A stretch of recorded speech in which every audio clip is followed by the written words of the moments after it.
Praise Lord. खुदावंद यीशु मसीह के मुबारक नाम में हम आपका खैर मकदम करते हैं। इस असेंबली ऑफ बिलीवर्स चर्च के प्रोग्राम ग्रेस ऑफ गॉड में आप सबका स्वागत है आज के इस दिन में, ताकि आप जुड़े और खुदावंद की आशीष को ग्रहण कर सके। तो आइए देखें इस प्रोग्राम को जो है grace of God. Praise Lord. प्रभु यीशु मसीह के मधुर नाम में हम आपका स्वागत करते हैं आज एक बार फिर इस प्रोग्राम में, जो परमेश्वर ने इसलिए बनाया ताकि हम आपके साथ रूबरू होकर परमेश्वर के वचन से बातचीत कर सकें और उसके नाम को ऊंचे पे उठा सकें, क्योंकि हमारा परमेश्वर बहुत महान, सामर्थी और जलाली ईश्वर है। ऐसे ही आज एक बात मैं आपके साथ शेयर करना चाहता हूं, द पर्पस ऑफ क्रूसिफिकेशन, यानी प्रभु यीशु मसीह के सलीब पे चढ़ाए जाने के पीछे का मकसद क्या है। आज तमाम मनुष्य जाति इस बात को समझे कि मेरे लिए जो यीशु मसीह मारा गया, मेरे लिए जो यीशु मसीह गाड़ा गया, उसके पीछे उसका पर्पस क्या है। अगर मैं और आप उस पर्पस को नहीं समझ पा रहे तो खुदा के लोगों, मैं और आप बेकार हैं फिर इबादत करना, बेकार है परमेश्वर के पीछे जाना, बेकार है हमारा गुड फ्राइडे मनाना। देखिए, मैं चाहता हूं इससे पहले हम आगे बढ़े, आइए परमेश्वर का वचन खोले और मेरे साथ निकालिए तीतुस की किताब, उसका 2 अध्याय और उसकी 14वीं आयत पे अगर आप गौर करें, जिसने अपने आप को हमारे लिए दे दिया। ये बहुत इंपॉर्टेंट बात है। पहली चीज मुझे और आपको समझना कि किसी ने अपने आप को हमारे लिए दे दिया। ये कोई छोटी मोटी बात नहीं और ना कोई एक हिस्टोरिकल मूवमेंट है कि किसी ने अपने आप को हमारे लिए दे दिया। ये परमेश्वर की एक योजना है कि उसने एक शख्स को मेरे और आपके लिए तैयार करा कि वो मेरे और आपके लिए बलिदान हो, कुर्बान हो। यूहन्ना 3:16 में साफ लिखा है कि परमेश्वर ने जगत से इतना प्यार करा कि अपना इकलौता बेटा बख्श दिया। आज मैं और आप ये बात समझे कि आसमान के खुदा ने मुझसे और आपसे कितना प्यार करा कि अपना इकलौता बेटा दे दिया। प्रभु यीशु मसीह ने मुझसे और आपसे कितना प्यार करा कि अपने आप को सलीब पर कुर्बान कर दिया। लिखा यशायाह की किताब, उसका 53वां अध्याय, वो हमारे ही पापों के हेतु कुचला गया, वो मारा गया, वो पीटा गया, उसकी दाढ़ी नोची गई, उसके सर पे कांटों का ताज रखा गया, उसके हाथों में कीलें ठोकी गई, उसके पीठ पे खूब कोड़ों के निशान थे। वाय, ये सब चीजें हुई और मेरे और आपके लिए, ताकि मैं और आप कुछ चीजों को हासिल करें और समझने पाए। जिसने अपने आप को हमारे लिए दे दिया, उसने अपने आप को मेरे और आपके लिए दिया, ताकि मैं और आप आज इस बात को अंडरस्टैंड करें। सिर्फ ये नहीं कि हम साल दर साल प्रभु यीशु मसीह के कुर्बानी के दिन को मनाएं, गुड फ्राइडे को मनाएं, बड़े जार जार रोएं, अपनी आंखों में आंसू लेकर आएं, हम 40 दिन का उपवास रखें और हम चर्च में खड़े होकर 3-3 साढ़े 3 घंटे की सर्विस अटेंड करें। हमें यीशु मसीह के इस मृत्यु दिवस को बहुत संजीदगी के साथ और गंभीरता से लेना चाहिए। मैं नहीं कह रहा कि 40 रोजे नहीं रखने चाहिए, मैं नहीं कह रहा कि हमें सफेद कपड़े नहीं पहनने चाहिए, लेकिन केवल यही काम हमें नहीं करना चाहिए, बल्कि इसके साथ हमें उस बात को समझना चाहिए कि क्यों आसमान के खुदा ने अपने बेटे को हमारे लिए कुर्बान करा, क्यों प्रभु यीशु मसीह सलीब पर चढ़ गया, क्यों उसको सलीब दी गई। आपको मालूम है, अगर आप हिस्ट्री की स्टडी करें तो जो सलीब थी, जो मेरे पीछे ये क्रूस है, ये जो क्रूस था, ये क्रूस श्रापित गिना जाता था। श्रापित बदनाम लोगों को, जो बहुत बहुत गंदे लोग होते थे, उनको इसके ऊपर टांगा जाता था। लेकिन मेरे और आपके लिए प्रभु यीशु मसीह ने ये सलीब की मौत सही और इस सलीब को श्रापित से उद्धार की श्रेणी में लेकर आ गया। आज सारी दुनिया में इसकी बहुत तमजीद दी जाती है, हमारी पहचान इसी से होती है। सलीब होती है तो लोग कहते हैं क्रिश्चियन जा रहा है, ये मसीही जा रहा है, ये ईसाई जा रहा है। लोग इस बात को अंडरस्टैंड करते हैं, ये निशान जो मुझे और आपको दिया गया है, ये निशान जो हमारी पहचान बन चुका है, इसका मतलब क्या है मुझे और आपको समझने की जरूरत है। आज यही बात तो मैं आपको समझाना चाहता हूं। आज परमेश्वर यही चीज तो हम सबको समझाना मांग रहा है कि ये निशान, ये सलीब का निशान, जो हो सकता है आपके गले में टंगा हो सकता है आपके घर के किसी दीवार पे लगा हो सकता है आपकी गाड़ी में डैशबोर्ड पे लगा हो सकता है आपके गाड़ी में सामने मिरर पे टंगा हो सकता है आपने इसको अंगूठी के रूप में बना के पहन रखा हो सकता है कानों में झुमकों के रूप में पहन रखा हो, ब्रोच के रूप में आपने अपने कपड़े में लगा रखा हो सकता है आप इसको किसी न किसी रीति से कहीं ना कहीं यूज करते हो, लेकिन आपने समझा है कि ये निशान हमें दिया क्यों गया है। वाई, इसके पीछे रीजन क्या है। इसलिए नहीं कि हमारी आइडेंटिटी शो करे, बल्कि मुझे और आपको परमेश्वर की उस योजना को समझना है कि खुदा बाप इस निशान के मतहत मुझे और आपको क्या समझाना चाहता है। हालेलुया। मुझे और आपको ये समझने की जरूरत है, मुझे और आपको ये अंडरस्टैंड करने की जरूरत है। मुझे और आपको सिर्फ फेस्टिवल या मुझे और आपको सिर्फ रिचुअल्स फॉलो नहीं करने हैं, बल्कि मुझे और आपको परमेश्वर की हर एक वो बात जो यहाँ पे लिखी गई है, मुझे और आपको समझना है कि क्यों ऐसा किया गया, क्यों खुदा बाप ने अपने बेटे को हमारे लिए दे दिया, क्यों वो सलीब पर चढ़ाया गया, क्यों वो मारा गया। तो मेरे भाई, मेरी बहन और मेरे दोस्तों, आज परमेश्वर चाहता है कि आप इस बात को समझे कि खुदा बाप ने अपने बेटे को हमारे लिए कुर्बान क्यों करा, क्यों उसने अपने आप को दे दिया। आइए इस बात को आज समझे, मैं और आप, और आने वाले कुछ समय में हम इस बात को समझे कि क्यों आसमान के खुदा ने अपने बेटे को मेरे और आपके लिए कुर्बान कर दिया। यह निशानी मुझे और आपको दी, जो आज उसकी याद में हम अपने गलों में पहने हैं, अपने घरों में लगाए हैं। क्यों ये बात हुई? आइए दोबारा उस आयत की तरफ चले, तीतुस की किताब उसका 2 अध्याय, और मैं चाहता हूं इसकी 14वीं आयत पे दोबारा गौर करें और बहुत हल्के हल्के गौर करें। लिखा है, जिसने अपने आप को हमारे लिए दे दिया, पहली चीज कि हमें हर प्रकार के अधर्म से छुड़ा ले। हालेलुया। क्यों यीशु मसीह कुर्बान हुआ? What is the purpose of his crucifixion? उसके क्रूसिफिकेशन का मतलब क्या है, उद्देश्य क्या है, क्यों ये सलीब हमें दी गई है? ये सलीब हमें इसलिए नहीं दी कि सिर्फ इस समय हम पहने, बल्कि सुनिए, ये सलीब हमें इसलिए दी गई है ताकि हम इस बात को समझे कि मुझे और आपको अपने आप को हर प्रकार के अधर्म से आजाद रखना है। हालेलुया। यह सलीब हमारे लिए एक निशानी है कि अब अधर्म मेरे ऊपर कोई भारी नहीं रहा। आसमान के खुदा के बेटे ने अपने लहू के द्वारा मुझे आजाद कर दिया। अब मेरे पे कोई बोझ नहीं है, अब मेरा टोकरी ढोना छूट गया है, जैसे भजन संहिता की किताब में लिखा है, और उसने तुम्हारा टोकरी ढोना छुड़ा दिया है। हालेलुया। मैं धन्यवाद करता हूं आसमान के खुदा का। यह सलीब, जब भी मैं इस सलीब को देखता हूं, जब भी मैं इस सलीब को देखता हूं, तो मैं इस बात को याद करता हूं कि अब मेरा जो अधर्म था, मेरी जो दुष्टता थी, मेरी जो अनराइटियसनेस थिंग्स थी, उन सब चीजों को मेरे प्रभु यीशु मसीह ने आजाद कर दिया, अपने लहू से धो दिया। एक एक कोड़े की मार से, एक एक कील की ठोक से, एक एक कांटे की चुभन से आसमान के खुदा ने मुझे मेरे अधर्मों से आजाद कर दिया है। वो अधर्म, वो वाली अनगॉडलीनेस थिंग्स जो मुझे परमेश्वर से दूर करती थी, मुझे छुड़ा दिया है। तो अब मेरा भी एक फेस पड़ता है। अगर मैं सलीब पहनता हूं, अगर आप सलीब के धारक है, तो आपके ऊपर एक बहुत बड़ी जिम्मेदारी बनती है।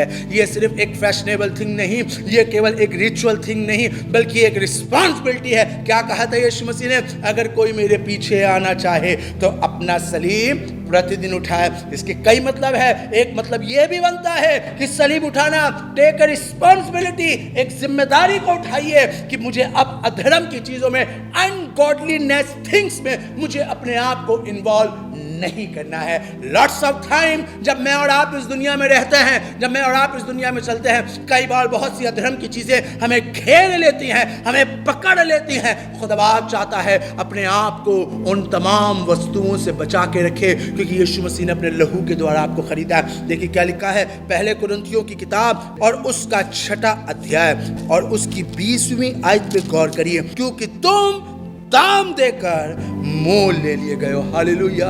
किसी ने आज से 2020 साल पहले मेरे लिए दाम दिया है। ये सलीब मुझे याद दिलाती है, जब मैं इस सलीब को देखता हूँ, मुझे याद आता है कि किसी ने मेरा दाम चुकाया है, किसी ने मेरा कर्ज अदा करा है, किसी ने मेरे बदले में खुद को, अपने आप को बलिदान करा है। इसलिए अब मैं उन चीज़ों में अपने आप को इन्वॉल्व ना करूँ। गलतियों की किताब में साफ ये वाली बात लिखी है कि तुम स्वतंत्रता के लिए स्वतंत्र किए गए हो, इसलिए दोबारा दास्तव के जुए में मत जूतो। आज बहुत से मसीही लोग ये वाली बात भूल जाते हैं। हमें आजाद कर दिया, हम निकाले गए हैं वहां से, लेकिन कई मर्तबा आज बहुत से लोग दोबारा पलट के वहां चले जाते हैं। खुदा बाप चाहता है अपने आप को बचाइए। अगर आप सलीब धारक है, अगर आपके घर में सलीब है, उसकी तरफ देख के इस बात को याद करिए कि किसी ने मेरे लिए अपने आप को बलिदान करा, ना मुझे अब ये वाला काम नहीं करना है। हमारे लिए अपनी जान दी है और दे रहे हैं।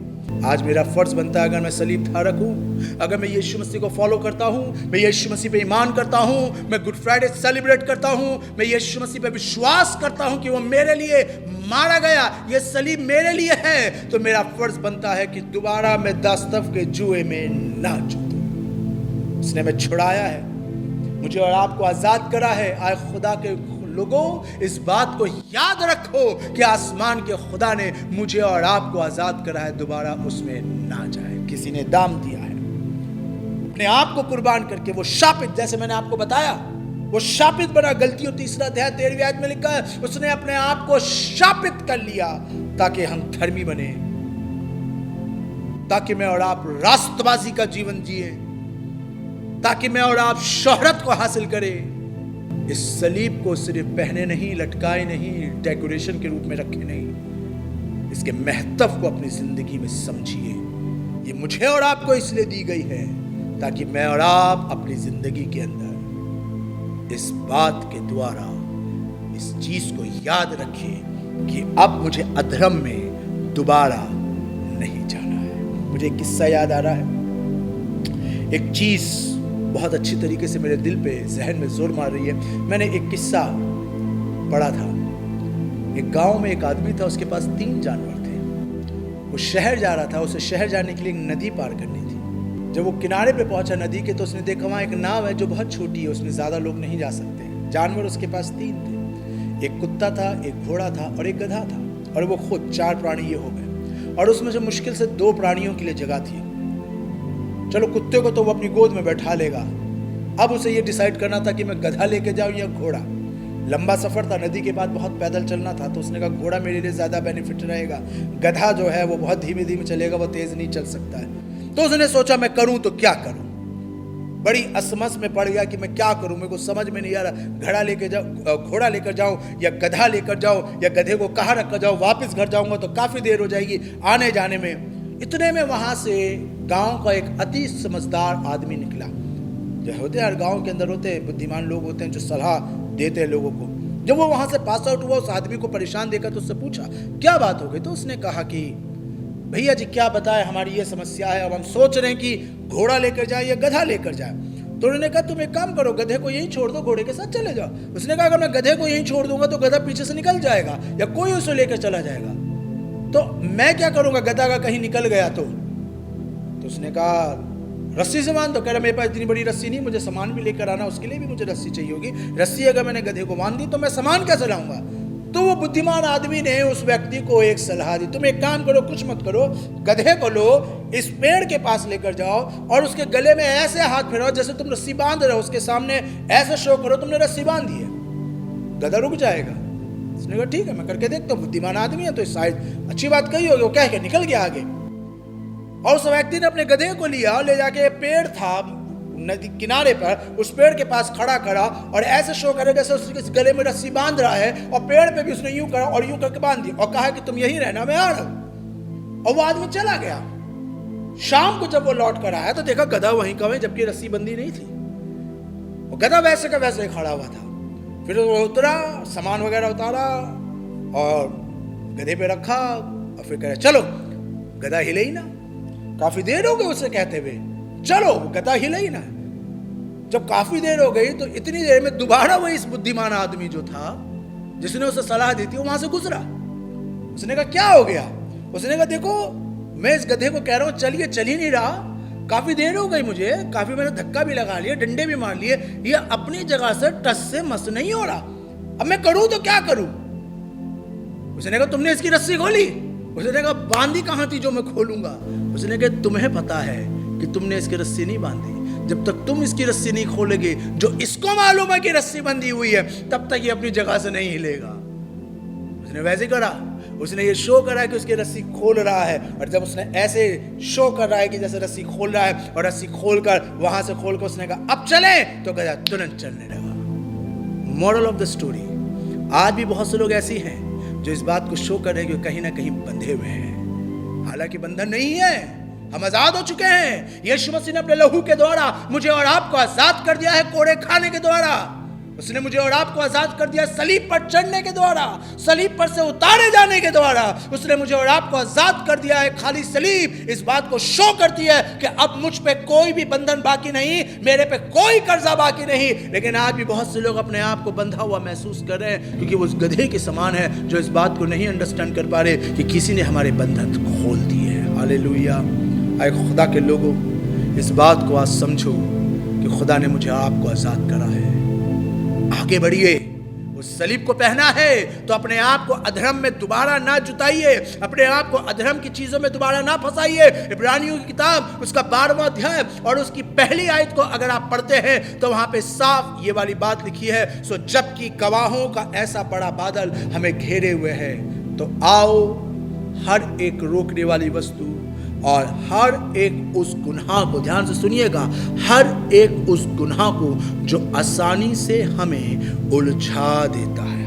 वाह, ऐसी बहुत सी चीजें हैं जो आसानी से आपको उलझा देंगी, आपको पता भी नहीं चलेगा और आप उन चीजों में फंसते जाएंगे कि कब आपका गुस्सा आपको अपने भाई से, अपने परिवार से बगावत करने को उकसाता है, कब आपकी एक छोटी सी कड़वी बात जो आपके जहन से निकलती है आपको पता भी नहीं चलेगा कि वो गाली गलोच में और गाली गुफ्तार में तब्दील हो जाती है। हम गुड फ्राइडे से पहले हम पाम संडे मनाते हैं तो उसमें यही बात तो आती है, गधी और उसके बच्चे को खोल लाओ। आज बहुत से लोग बंधे हुए थे जो अपनी इन अधर्म की अनगॉडलीनेस थिंग्स के अंदर, जो खुदा से नहीं जुड़ी थी, जो आलसपन से जुड़ी थी, जो पेटूपन से जुड़ी थी, जो व्यभिचार से जुड़ी थी, जो चोरी से जुड़ी थी, जो झगड़े से जुड़ी थी, जो ईर्ष्या से जुड़ी थी, जो गुस्से से जुड़ी थी, जो बुरी बातें बोलने से जुड़ी थी, जो बदगुमानी से जुड़ी थी, जो बदमिजाजी से जुड़ी थी, जो बदख्याली से जुड़ी थी। ऐसे कई लोग थे जो इन बातों की बाबत अपने आप में बंधे हुए थे, लेकिन खुदा के बेटे ने मुझे और आपको आजाद करा। ये सलीब इस बात को बताती है कि अब दोबारा हम अधर्म की चीजों में, इन बातों में ना फंसे। अगर आप सलीब पहनते हैं, आपके घर में सलीब है, आप मसीही मानते हैं, मसीही समझते हैं, आप यीशु मसीह को फॉलो कर रहे हैं, तो प्लीज अपने आप को अधर्म की चीजों से अलग रखें, क्योंकि भजन संहिता की किताब में साफ लिखा है, उसने अपने भक्त जनों को अपने लिए अलग कर रखा है। वी आर सेपरेटेड वन, हम अलग है, हम उनकी तरह नहीं है जैसे दुनिया के लोग चलते हैं। तभी तो रोमियो 12:2 में लिखा है, इस जहान के हम शक्ल ना बनो। जस्ट थिंक अबाउट दिस, इस बात के लिए सोचिए, ये बहुत इंपॉर्टेंट है मेरे और आपके लिए, ये हमारे परिवार के लिए बहुत जरूरी है कि मैं और आप जब सलीब को फॉलो करते हैं, जो हमारी एक आइडेंटिटी बन गई है, लेकिन ये सिर्फ एक आइडेंटिटी के लिए नहीं दी गई है, बल्कि इसके पीछे का उद्देश्य समझिए, पर्पस जानिए कि मैं अपने आप को अधर्म की चीजों से अलग कर सकूं। आइए दूसरी बात की तरफ चलें जो मेरे और आपके लिए बहुत इंपॉर्टेंट है, और मैं चाहूंगा कि हम दोबारा आ जाए उसी बात पे। तीतुस 2 अध्याय 14वीं आयत, हमें हर प्रकार के अधर्म से छुड़ा ले और शुद्ध करके। नाउ सेकंड थिंग, मेरे साथ बोलिए शुद्धता, जोर से बोलिए शुद्धता। उर्दू में कहते हैं पाकीज़गी और इंग्लिश में कहते हैं प्योरिटी, नॉट क्लीननेस। क्लीननेस तो साफ सफाई को कहते हैं, बट प्योरिटी को अगर हम हिब्रू ट्रांसलेशन में जाएं और हिब्रू के लैंग्वेज में इसका ट्रांसलेशन देखें और डिक्शनरी में जाकर इसके बारे में स्टडी करें, तो प्योरिटी को कहा जाता है, शुद्धता को कहा जाता है अलगाव, सेपरेशन। यानी खुदा बाप साफ रीति से मुझे और आपको ये चीज बता रहा है कि मेरे और आपके लिए जरूरी है कि हम अपने आप को शुद्ध रखें, प्योर रखें। अपने अंदर से वो वाली चीजें, जैसे अभी मैंने आपको बताई, बदमिजाजी, बदख्याली, बदगुमानी, ये वाली बातें जो कभी कभी हमारे अंदर रह जाती है, ये कीड़ा हमारे अंदर रह जाता है। हम सब कुछ ठीक कर लेते हैं, लेकिन ये वाली बात हमारे अंदर से जाती नहीं है। किसी की बात बहुत बुरी लग गई, इतनी बुरी लग गई कि हमने बात करना बंद कर दिया, हमने उसके घर जाना बंद कर दिया। इवनिंग चर्च में भी आते हैं तो उससे हाथ नहीं मिलाते, पूरे चर्च से हाथ मिलाएंगे, उससे नहीं मिलाएंगे। पूरे चर्च को अपने घर में इनवाइट करेंगे, उसको नहीं कहेंगे। इसका मतलब आप सलीब पहन तो रहे, लेकिन उसका मतलब नहीं समझ रहे हैं। आपको मालूम है प्रभु यीशु मसीह जब लटके थे ये सलीब के ऊपर, तो पहली बात उन्होंने क्या बोली थी? आए बाप तू इन्हें माफ कर। शुद्धता। यीशु मसीह के पास तो पूरा मोटिव था कि वो कह सकते थे, हमारे पास तो कोई मोटिव ही नहीं है, क्योंकि यीशु मसीह ने साफ कहा है कि पहला पत्थर वही मारे जिसने गुनाह ना किया हो। और यीशु मसीह ने तो कोई गुनाह ही नहीं किया था, तो वो तो कह सकते थे ये वाली बात को, मैं और आप तो गुनहगार हैं। बेशक हमने उस व्यक्ति के प्रति कुछ ना करा, लेकिन किसी न किसी के प्रति तो हमने कुछ गलत करा ही है। कभी ना कभी किसी के लिए कुछ गलत तो बोला ही है।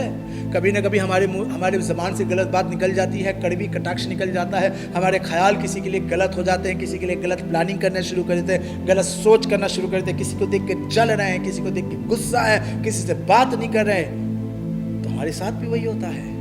खुदा के लोगों, आज परमेश्वर का वचन मुझे और आपको ये चीज़ सिखा रहा है आप दुआ करते हैं, आप प्रार्थना करते हैं, आप चर्च जाते हैं, क्या कहीं ऐसा तो नहीं कि हमारे दिल के अंदर अशुद्धता भरी हुई है? जब उन्होंने अपने आप को इन चीजों से शुद्ध कर रखा है, उनके लिए, उन्हीं के लिए, ध्यान दीजिएगा, उन्हीं के लिए परमेश्वर भला है।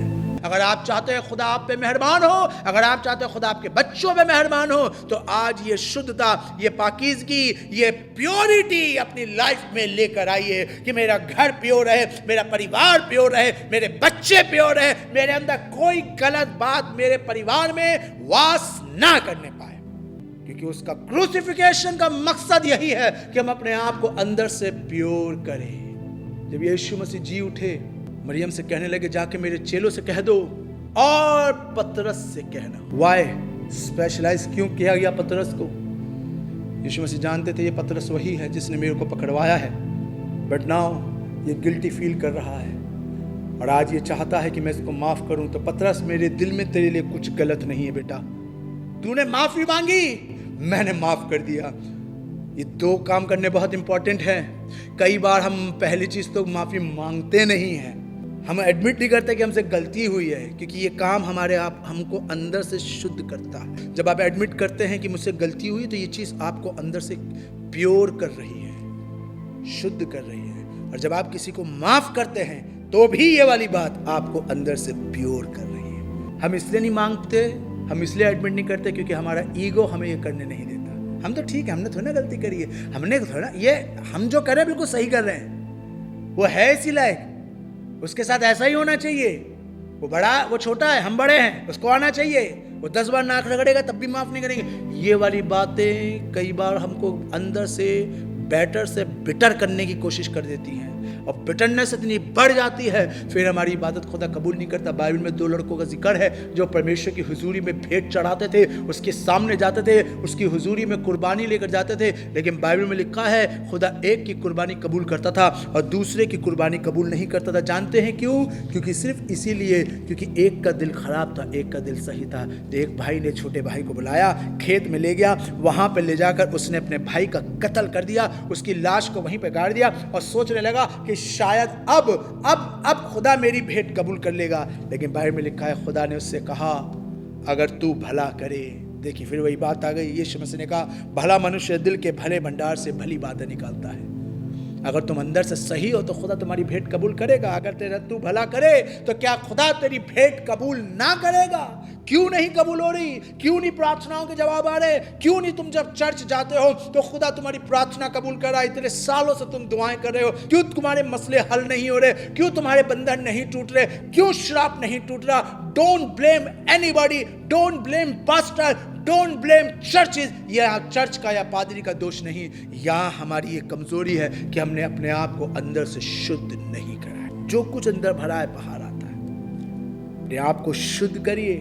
खुदा के लोगों, आज परमेश्वर आपसे बात कर रहा है क्योंकि उसने अपने आप को दिया इसीलिए कि हम अपने आप को शुद्ध करें। We have to pure ourself. अपने आप को शुद्ध करिए, अपने परिवार को शुद्ध करिए, गंदी बातें अपने जीवन में से निकालिए। देखिए जकरिया की किताब 13वां अध्याय और उसकी पहली आयत। उस समय दाऊद के घराने और यरूशलेम के निवासियों के लिए पाप और मलिनता धोने के निमित्त एक बहता हुआ सोता फूट निकलेगा। ये कौन है? ये प्रभु यीशु मसीह है। सलीब से वही सोता फूटा था ताकि हमारे अंदर की मलिनताएं, गंदगी निकल जाए, जो आज बहुत से लोगों के अंदर है। भाई भाई से मुलाकात करना पसंद नहीं करता, बहन बहन से मिलना पसंद नहीं करती, देवरानी जेठानी के अंदर कड़वाहट है, भाभी और ननद के अंदर कड़वाहट है। 2 भाई जो बचपन से एक साथ रहते थे, एक जैसे कपड़े पहनते थे, एक थाली में खाना खाते थे, एक साथ घूमते थे, एक साथ सोते थे, आज वो एक दूसरे को दांत से काटते, साथ रहना पसंद नहीं, घर में दीवार खड़ी करती। मलिनता। बात क्या थी? छोटी सी बात थी। एक छोटी सी बात ने इतना बड़ा बवाल कर दिया कि हम चर्च छोड़ने पे मजबूर हो गए। हम चाहते तो वो बात वहीं खत्म हो सकती थी, लेकिन हमने उस बात को खत्म होने नहीं दिया। हमारा ऐब, हमारा ईगो शुरू उसने करा है, खत्म आप कर दीजिए।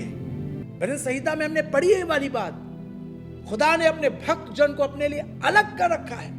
तभी तो कुरिन्थियों, 2 कुरिन्थियों उसके 6 अध्याय में लिखा हुआ है, उनके बीच में से निकलो और अलग रहो।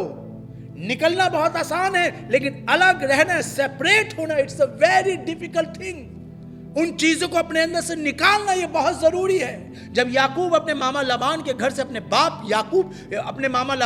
अपने बाप इसहाक के घर पे जब जा रहा था, तो बाइबल में लिखा है बेतेल में पहुंचकर उसने अपने तमाम लोगों से जो उसके साथ थे उनसे कहा, अपने बीच में से पराई चीजों को निकालना शुरू करो। इससे पहले कि हम उस जगह पर जाएं, बेतेल जानते कौन सी जगह थी? बेतेल वो जगह थी, उत्पत्ति किताब में लिखा है, बेतेल वो जगह थी जहां पर याकूब को परमेश्वर ने दर्शन दिया था। जब वो एक पत्थर पे सरक कर सोया था, एक सीढ़ी उसने देखी थी जो ऊपर से नीचे तक उतर रही थी, और उसने उस पत्थर को खड़ा करा, उसके ऊपर तेल डाल के अभिषेक करा, उस जगह का नाम बेतेल रखा, जिसका मतलब होता है खुदा का घर।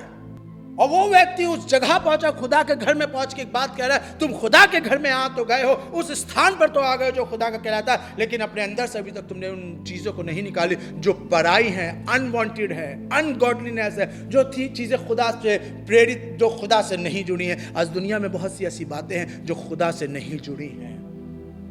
दोगलापन, झूठ बोलना, दारू पीना, नशा करना, जुआ खेलना, व्यभिचार करना, लुचपन, ये वो चीजें हैं जो खुदा से नहीं जुड़ी हैं। मेरे भाई और मेरी बहन, इन चीजों को अपने पास से निकालिए, कि खुदा चाहता है मैं और आप बेऐब, निष्कलंक और ऐसी कलीसिया बने जिनमें झुर्री ना हो, बल्कि परमेश्वर की हुजूरी में हम बहुत अच्छे खड़े हो जाएं। खुदा चाहता है हम बेदाग और बेऐब। आपको मालूम है बाइबल में केवल 2 ही जानवर ऐसे हैं जिनको खुदा ने कहा है कि ये मेरे राज्य में नहीं जाएंगे। इट्स मीन हो सकता है हम और बहुत से जानवरों को खुदा के राज्य में देख सके, मे बी, बट 2 जानवरों के लिए डेफिनेटली लिखा है बाइबल में कि ये इसके राज्य में नहीं जाएंगे। एक कुत्ता है और दूसरा सूअर है, इसके लिए लिखा है उसके राज्य में नहीं जाएंगे। इसके पीछे भी एक लॉजिक है, जानते हैं क्या? क्योंकि कुत्ता इसलिए क्योंकि वो अपनी उल्टी को दोबारा चाटता है, गंद जो उसके अंदर से निकलता है दोबारा उसे खाता है। और सूअर इसलिए कि आप उसे कितना नहला लीजिए, कितना साफ रख लीजिए, महंगे से महंगा उसको जेवरात पहना दीजिए, लेकिन अगर आपने उसे खुला छोड़ दिया, दोबारा कीचड़ और गू में जाएगा। बहुत से लोग आज यही हरकत कर रहे हैं। यीशु मसीह ने अपना लहू बहा दिया, सब कुछ कर दिया, फिर भी वो दोबारा वहीं पर ही जाते हैं। खुदा आज मुझे और आपको इस बात से सिखाना मांगते। बहुत सी बातें हैं, फिर अगली बार जब हम मिलेंगे हम इस बात पर डिस्कस करेंगे और यहीं से शुरू करेंगे कि क्यों उसने अपने आप को हमारे लिए कुर्बान करा। खुदा के लोगों, आज इस बात को समझो। आप सलीब पहनते हैं, आपके घर में टंगी होगी, गाड़ी में होगी, स्टिकर लगा होगा। सिर्फ एक फैशनेबल थिंग्स के रूप में ना देखें, ये बहुत बड़ी जिम्मेदारी है, और उस जिम्मेदारी को पूरा करिए कि मैं अपने आप को हर तरह के अधर्म से दूर रखूं, क्योंकि मैं उस सलीब के द्वारा छुड़ाया गया हूं, और मैं अपने आप को शुद्ध करूं। अशुद्धता की बातें मेरे घर, मेरे परिवार से दूर रहे। मैं आपके लिए प्रार्थना करूंगा। आगे बंद करें। खुदा बाप, तेरी हुजूरी में आते हैं, तेरे आगे सर झुकाते हैं और प्रार्थना करते हैं कि तू अपना लहू हम सब पर डाल। आज जो बात सीखी है ये हमारे जीवन में बनी रहे, इसको पूरा करें, तेरे नाम से मांगते हैं, आमीन। God bless you. खुदा आपको बहुत आशीष दे। अगली बार फिर मिलेंगे। जय मसीह की। उम्मीद है कि आज आपने जरूर बरकत को हासिल किया होगा और खुदावंद ने आपको आशीष दी होगी। हम चाहेंगे कि आप हमसे संपर्क करें। अगर आप किसी भी तरीके की सहायता करना चाहते हैं, दुआएं हैं आपके पास, प्रार्थनाएं हैं, तो ज़रूर आप हमसे संपर्क करें। हमारा पता और हमारे नंबर्स आपके पास पहुंच चुके हैं। आप इनके द्वारा हमसे कांटेक्ट कर सकते हैं ताकि हम दुआओं में और आपके साथ मिलकर खुदावंद की महिमा में आगे बढ़ सके। Praise the Lord. खुदा आप सबको बहुत आशीष दे। हमारा एड्रेस है assembly of believers church, S410 street number 11, school block, Shakarpur, Delhi 110092। और अगर आप हमसे फ़ोन पे कांटेक्ट करना चाहते हैं तो हमारे नंबर हैं 8527158740 और दूसरा नंबर है 9891358387। इसके अलावा 9891152423